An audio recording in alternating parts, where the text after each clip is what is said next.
6월 10일 오늘도 하나님의 말씀으로 함께합니다. 오늘은 사무엘상 19장에서 20장까지 말씀으로 함께하겠습니다. 여기 쫓는 자와 쫓기는 자가 있습니다. 쫓는 자 사울은 온 나라를 쥐고 흔들 수 있는 힘을 가지고 있었습니다. 그는 바로 이스라엘의 왕이었으니까요. 쫓기는 자, 도망치는 자 다윗 역시 마냥 힘이 없고 약하기만 한 것은 아니었습니다. 골리앗을 물리치고 난 후 다윗은 이스라엘을 대표하는 장수가 되었습니다. 블레셋과의 전쟁에서 승승장구했고 백성들은 다윗의 이름에 열광했죠. 그러나 사울 왕 앞에서 다윗은 그저 힘없는 도망자일 뿐이었습니다. 이제 더 이상 사울의 나라에 다윗의 자리는 없었습니다. 사울 왕이 다윗을 죽이라 명령했습니다. 다윗을 아끼고 사랑하던 사울의 아들 요나단이 그를 피신시켰죠. 그리고 아버지 사울에게 나아가 다윗을 변호하였습니다. 다윗은 사울의 충성된 신하이며 이스라엘을 위기에서 구한 하나님의 사람이라는 사실을 잊지 말라고 간청하였습니다. 요나단의 절절한 호소를 들은 사울은 자신의 명령을 거둬들이고 다시금 다윗이 자신의 왕궁에서 있을 수 있도록 허락하였습니다. 그러나 다윗이 블레셋과의 전쟁에서 다시 한번 승리하고 돌아오자 사울의 광증이 다시 도졌습니다. 결코 다윗을 죽이지 않겠다며 하나님의 이름까지 내세웠던 사울의 맹세는 순식간에 뒤집어졌습니다. 사울이 하나님의 이름을 얼마나 가볍게 생각하고 있는지를 알 수 있죠. 이전에 그랬듯이 사울은 수금을 연주하고 있던 다윗에게 창을 집어던져 죽이려 했습니다. 겨우 목숨을 구하여 왕궁을 빠져나온 다윗이 자신의 집으로 돌아갔습니다. 왕이 자신을 죽이려 하는 마당에 기껏 도망친 곳이 집인가라고 생각할 수 있습니다. 그러나 다윗은 아직까지 사울에 대한 기대를 저버리지 않았습니다. 비록 사울 왕이 악령에 사로잡혀 자신을 죽이려 하였으나 그 상태가 호전되면 이전에 그랬듯이 회복될 것이라고 생각했던 것 같습니다. 하지만 사울은 더 이상 다윗에 대한 미움을 감추지 않았습니다. 군사들을 다윗의 집에 보내어 그를 죽이라 명령했죠.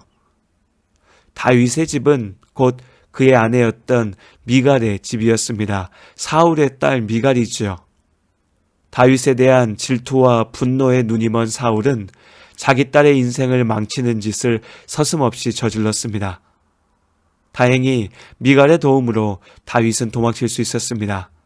그는 라마에 있는 사무엘에게로 피신했죠. 그러나 사울은 사무엘 앞에서도 거칠 것이 없었습니다. 다윗을 잡아오려며 수차례 전령을 보냈고 마침내는 스스로 다윗을 잡기 위해 라마나옳 사무엘이 있는 곳을 찾았습니다. 이때 신비로운 일이 벌어졌습니다. 사울이 하나님의 영에 사로잡혀 예언한 것입니다.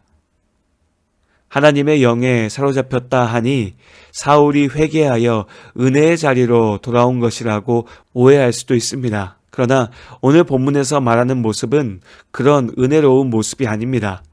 하나님께서 다윗을 잡으러 나선 사울이 황홀경에 취해서 정신을 못 차리는 동안 다윗이 몸을 피할 수 있도록 하신 것입니다. 온 나라를 쥐고 흔들 권력을 손에 쥔 사울이 다윗을 죽이려 합니다. 당장 죽어도 이상하지 않을 상황 속에서 그러나 다윗은 안전했습니다. 요나단이, 미갈이, 그리고 하나님의 영이 다윗을 지키고 보호하였습니다. 하나님께서 그를 지키시고 인도하신 것입니다. 이렇게 위기의 순간, 고난의 때는 또한 우리가 하나님의 은혜와 인도하심을 경험할 수 있는 축복의 시간이 됩니다. 이제 다윗도 사울이 진정으로 자신을 죽이려 한다는 사실을 확실히 알게 되었습니다. 다만 마지막으로 사울의 뜻을 확인하고 싶었던 다윗은 요나단을 만나서 도움을 요청했습니다. 요나단은 기꺼이 다윗을 위해 나서겠다 말합니다. 다만 그는 아직 아버지 사울에 대한 기대를 저버리지 않았습니다. 여전히 하나님께서 사울과 함께 하신다 생각했고 자신이 상황을 잘 전하면 다윗을 품어줄 것이라 기대했죠. 그러나 다시금 요나단이 다윗을 변호하며 나섰을 때 이번에는 사울이 요나단의 말을 듣지 않았습니다. 오히려 크게 노하여 요나단에게까지 욕설을 쏟아내며 화를 퍼붓었지요. 이때 사울이 요나단에게 외친 말이 그의 진심을 드러냅니다. 이새의 아들이 땅에 사는 동안은 너와 내 나라가 든든히 서지 못하리라. 그런즉 이제 사람을 보내어 그를 내게로 끌어오라. 그는 죽어야 할 자이니라 한지라. 사울도 다윗이 죄가 없음을 알았습니다. 사울도 다윗이 자신에게 충성되고 이스라엘을 위해 헌신하였음을 알았습니다. 하지만 사울에게는 오직 자신의 권력을 지키는 일만 중요했습니다. 사울이 요나단에게 너와 내 나라라고 말합니다. 언젠가는 사울의 아들인 요나단이 왕의 자리를 이어받게 될 테니까요. 하지만 사실 사울은 이스라엘을 내 나라라고 말하는 것입니다. 나의 나라, 내 왕권의 위협이 되는 다윗은 이유 여하를 막론하고 죽여 없애야 할 적이었습니다. 그렇게 사울은 완전히 죄의 노예가 되었고 하나님께로부터 끊어졌습니다. 하나님께서 은혜로 세우신 왕의 자리였으나 이제 사울에게 이스라엘은 그저 내 힘으로 움켜쥔 내 나라일 뿐입니다. 요나단은 아버지의 실패를 괴로워하였고 다윗의 고난을 슬퍼하였습니다. 요나단을 통해 사울의 본심을 확인한 다윗이 이제 사울을 떠납니다. 사무엘을 통해 자신이 이스라엘의 왕이 될 것이라는 말씀을 듣고 기름 부음을 받은 이후 다윗의 인생은 그야말로 성공의 연속이었습니다. 전쟁의 영웅이 되었고 왕의 사위가 되었습니다. 부와 명예, 권력을 얻었죠. 왕의 자리가 바로 눈앞에 있었습니다. 그러나 이것은 하나님께서 원하시는 길이 아니었습니다. 한순간에 사라져버릴 허상일 뿐이었죠. 이제 사울에게서 도망치는 다윗의 눈에 당장 보이는 것은 광야, 도망자의 길이었습니다. 고난의 길이었고 실패의 길이었죠. 그러나 바로 그곳에서 하나님께서 다윗을 진정한 왕의 길로 인도할 것입니다. 사울이 자신의 나라를 원했다면 다윗은 하나님의 나라 가운데 있을 것입니다. 사울의 나라와 다윗의 나라, 여러분은 그중 어느 나라에 서 계십니까? 예수 나를 오라 하네 예수 나를 오라 하네 어디든지 주를 따라 주와 같이 가려네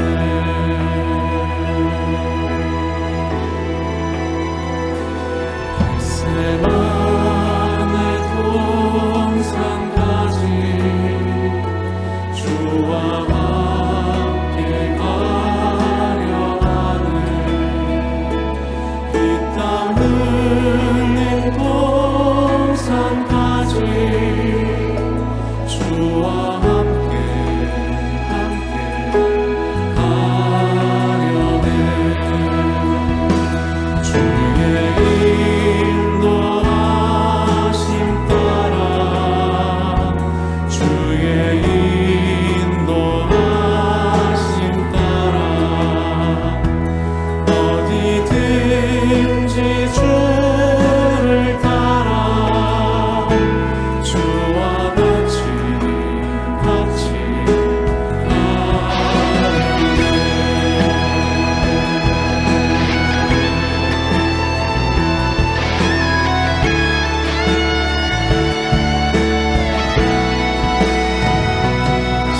주께로